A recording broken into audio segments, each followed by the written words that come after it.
నమస్తే ఆర్బీసీ ఆధ్యాత్మ ప్రేక్షకులకి స్వాగతం. ప్రస్తుతం మనతో పాటు రామకృష్ణ గారు ఉన్నారు, వారితో మాట్లాడదాం. నమస్కారం. నమస్కారం. నిత్య జీవితంలో మనం ఎన్నో ఎమోషన్స్ని క్యారీ చేస్తూ కనీసం కొన్ని చిన్న పనులు అయినా కూడా అవి సక్సెస్ అవ్వలేకుండా ఉంటూ ఉంటాం. చిన్న విషయానికి వస్తే ఒక తల్లితో మాట్లాడాలి అన్నా సరైన విధానంలో మాట్లాడకపోవడం వల్ల ఇంట్లో కూడా వాతావరణం నెగిటివ్గా మారిపోవడం, గొడవలు, కొట్లాటలు, ఇలాగా. బయట ఆఫీస్లో వెళ్ళినా మనకు మాట్లాడే తీరు రాకపోవడం వల్ల మనం ప్రమోషన్స్ కొట్టలేకపోవడం, లేకపోతే మన ఆవేశాలు, మన ఎమోషన్స్, ఎస్పెషల్లీ ఏడుపు, లేకపోతే కోపం, ఇష్టం, ఇలాంటివన్నీ ఎమోషన్స్ కూడా కంట్రోల్లో ఉండాలి అని అంటే కనుక ఏ విధంగా ఎలాంటి అమ్మవారిని పూజించాలి అని అంటారు?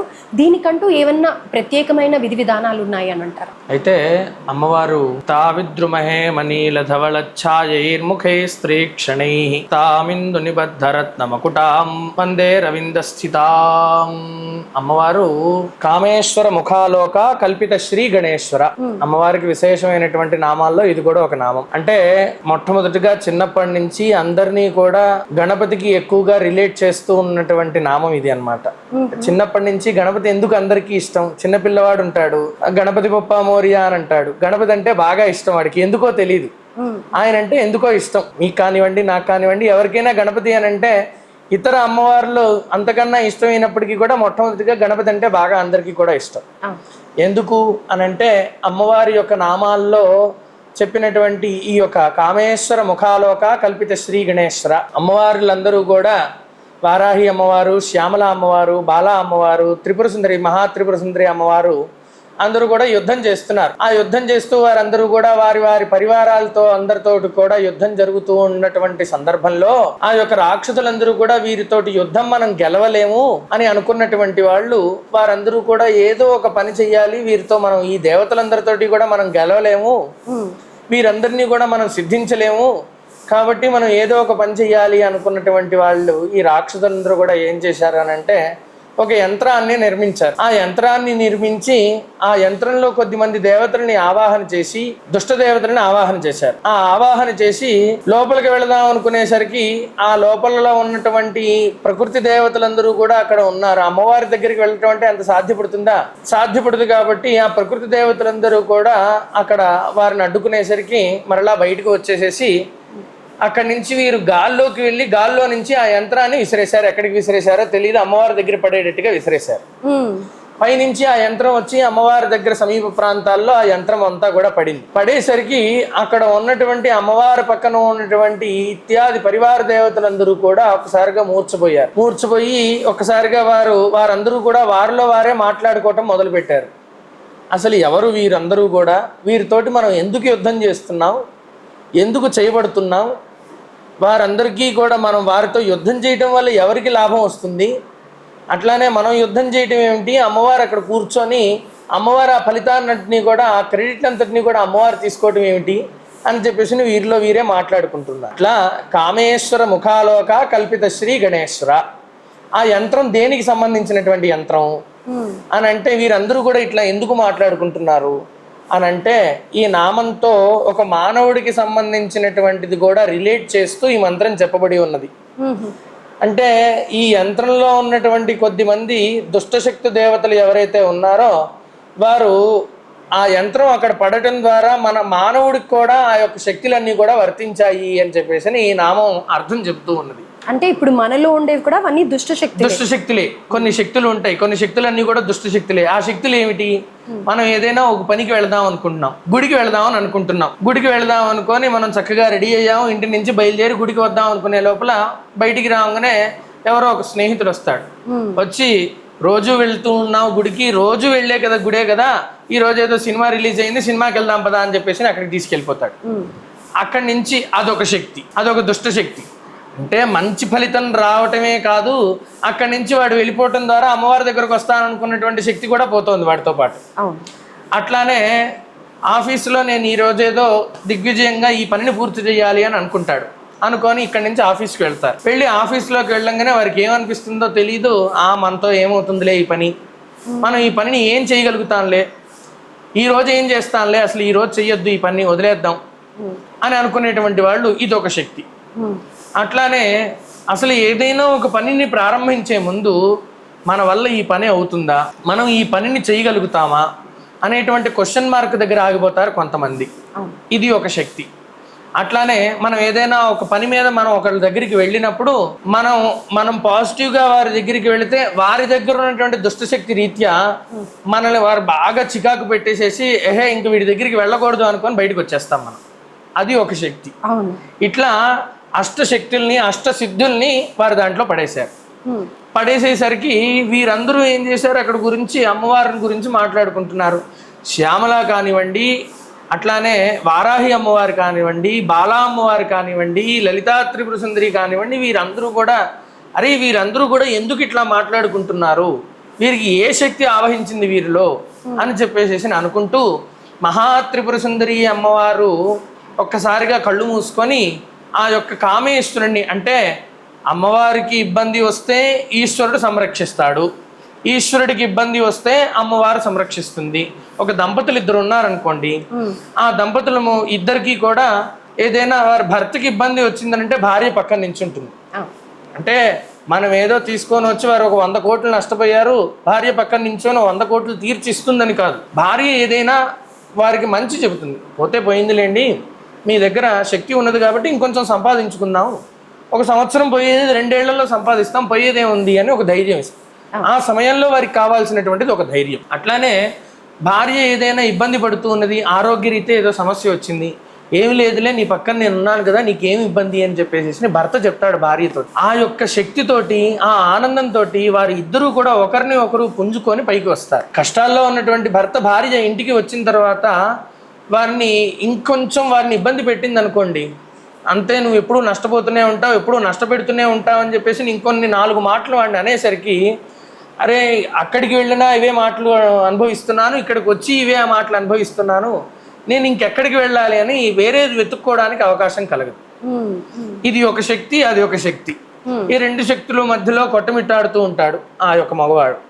అట్లానే ఆరోగ్యరీత్యా ఏదో సమస్య అని చెప్పేసి చెప్పడానికి వచ్చినప్పుడు ఎప్పుడు ఇంతే ఏదో ఒక సమస్య చెప్తూ ఉంటావు, ఎప్పుడు ఏదో ఒక అనారోగ్యం చేస్తూ ఉంటుంది అని అంటావు, ఎప్పుడు నీకు నేను సంపాదించే సంపాదన అంతా కూడా నీ ఖర్చులకే సరిపోతుంది అని చెప్పేసి అంటే ఇంకా ఆవిడ ఎవరికి చెప్తుంది ఈ కష్టాలన్నీ కూడా?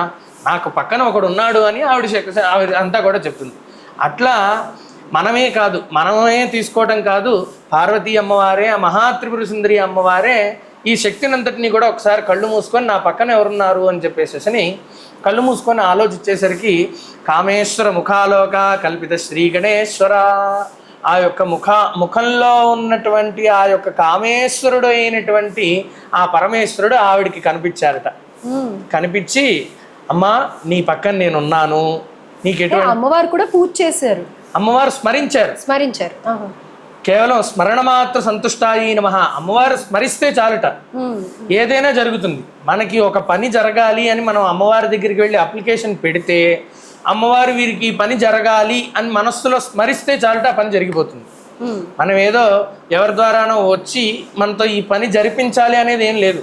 అమ్మవారు కేవలం స్మరిస్తే చాలు, ఆ పని అయిపోతుంది. అట్లా అమ్మవారు స్మరణ చేసింది.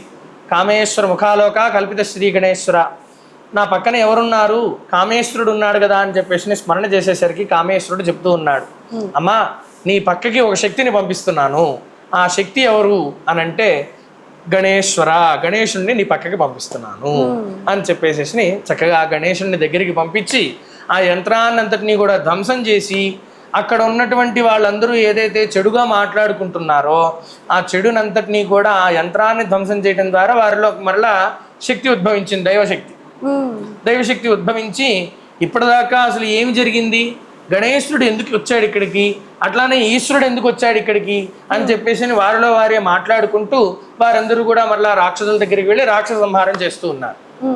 అట్లా ఆ యొక్క గణేశ్వరుని కానివ్వండి, ఈశ్వరుని కానివ్వండి, అందుకనే చాలామంది ఇళ్లల్లో శివపరివారం అంతా కూడా ఉన్నటువంటి చిత్రపటాన్ని పెట్టుకోమంటారు అన్నమాట. కామేశ్వర ముఖాలోక కల్పిత శ్రీ గణేశ్వర, ఈ యొక్క నామంలోనే ఆ యొక్క చిత్రపటంలో ఉన్నటువంటి దేవతలందరూ కూడా వస్తారనమాట ఇక్కడికి. అట్లానే అమ్మవారికి శ్రీ విద్యా సాంప్రదాయంలో విశేషంగా ఒక శ్లోకం చెప్పబడి ఉన్నది. అదేమిటి అని అంటే, శ్రీ విద్యాం శివవామభాగ నిలయాం హ్రీంకార మంత్రోజ్వలాం శ్రీచక్రాంచిత బిందు మధ్య వసతీం శ్రీమత్సభా నాయకీం శ్రీమచ్చణ్ముఖ విఘ్నరాజ జననీం శ్రీమజ్జగన్మోహినీం శ్రీచక్ర ప్రియ బిందు తర్పణ పరాం శ్రీరాజరాజేశ్వరీం అని అమ్మవారికి విశేషమైనటువంటి శ్లోకం అన్నమాట ఇది. అంటే శ్రీ విద్యాదేవతగా నిలుస్తూ ఉన్నటువంటి ఆ మహాత్రిపుర సుందరి అమ్మవారికి పక్కన ఎవరు ఉంటున్నారు అనంటే శ్రీమత్షణ్ముఖ విఘ్నరాజ జననీం శ్రీమజ్జగన్మోహినీం. షణ్ముఖుడు ఉన్నట్ట అమ్మవారి పక్కన. ఇంకెవరున్నారు? శ్రీమత్ అంటే ఈశ్వరుడు ఉన్నాడు పక్కన. తర్వాత ఎవరున్నారు? షణ్ముఖ రాజ షణ్ముఖుడు ఉన్నాడు. తర్వాత విఘ్నరాజ జననీ వినాయకుడు ఉన్నాడు. ఆవిడే ఎవరయ్యారు? శ్రీచక్ర ప్రియ బిందు తర్పణ పరాం శ్రీరాజ రాజేశ్వరీ. ఆవిడే మహాత్రిపుర సుందరిగా ఆ చిత్రపటంలో ఉన్నది. షణ్ముఖుడు అంటే ధైర్యం చక్కగా, విఘ్నేశ్వరుడు అంటే ఎలాంటి విఘ్నాలు కలగకుండా. అది ఇంకా శివుడి గురించి చెప్పాలా? అన్నిటికీ మూలం ఏదైనా ఆయనే. ఇంకా అమ్మ తలుచుకుంటే ఇబ్బంది ఉంది. అమ్మ ప్రేమ, కరుణ, దయ అన్ని మన మీద. ఈ శ్లోకంలో ఇది అంతా కూడా ఇంత విశేషమైనటువంటి అర్థం ఒక్క శ్లోకంలోనే. ఇటువంటి ఘట్టాలు ఇంకా ఏ చరిత్రలోనూ కూడా ఉండవు. ఇటువంటి ఘట్టాలు ఇంకెక్కడా కూడా చెప్పలేం. అటువంటి అమ్మవారి చరిత్రలోకి వచ్చేసేసరికి అందరు దేవతలు వచ్చేస్తారు. ఆవిడ శక్తిని అంతలాగా అమ్మవారి శక్తిని అంతటిని కూడా ఈ ఇత్యాది దేవతలందరూ కూడా చూపిస్తారనమాట. అంటే మనకి మన మానవ జీవితంలో తెలుసుకోవాల్సినటువంటిది ఏమిటి అని అంటే, ఏదైనా ఒక కష్టం వచ్చినప్పుడు ఆ కష్టానికి పక్కన ఉన్నటువంటి ఇటీవల కాలంలో మనకి ఏదైనా ఒక కష్టం వచ్చింది అని అంటే మన బంధువుల దగ్గరికి రారు.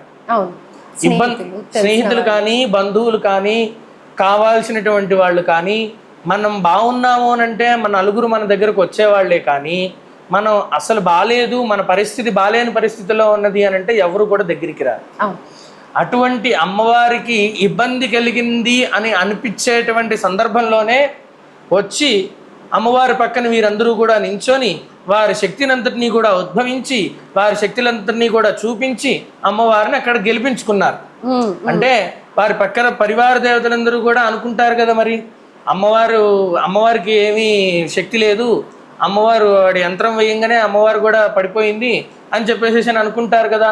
అందుకోసం అని చెప్పేసి మన కుటుంబం గురించి ఇట్లా అనుకోకూడదు అని చెప్పేసి ఈశ్వరుడు, విఘ్నరాజుడు, షణ్ముఖుడు వీళ్ళందరూ కూడా వచ్చి అమ్మవారి శక్తి ఇది అని చెప్పేసి వీరిలో ఉన్నది కూడా ఆవిడ శక్తే.